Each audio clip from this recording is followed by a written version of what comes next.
At ngayon tapos na po ang eleksyon 2013, sangkatutak na basura ang naiwan sa mga presinto at mga lansangan. Kaya nananawagan ng ilang grupo sa mga kandidato kung anong sigasig nila nung panahon ng kampanya. Magkusa rin sana silang maglinis ng kanilang mga kalat. Nakatutok sila, Laroque. Ang eleksyon sa Pilipinas parang fiesta. May banderita sa mga poster ng mga kandidato. At kahapon, sa mismong araw ng eleksyon, sa mga presinto parang may mga nagsaboy ng konfeti, mga pulyeto at sample ballot. Wala sanang problema, pero ang mga kalat na ito, lagi na lang iniiwan ng basta-basta.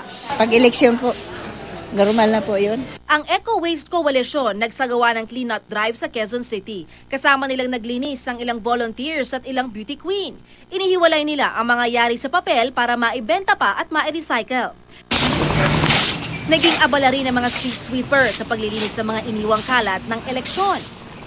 Mula sa mga banderitas hanggang sa mga tarpaulin ng mga kandidatong kung saan-saan na lang nakakabit. Mga kabataan naman ang naglinis sa lungsod ng Kidapawan. Panawagan nila sa mga politiko kung anong sigasig nila sa pangangampanya noon, sana'y tumulong rin silang maglinis ng sarili nilang mga kalat. Lalo na sa mga eskwelahan na ginawang presinto sa eleksyon. Nyayahan po namin kayo na magtulong-tulong po tayo para ang ating kapaligiran ay malinis-linis. Laroque, nakatutok, 24 oras.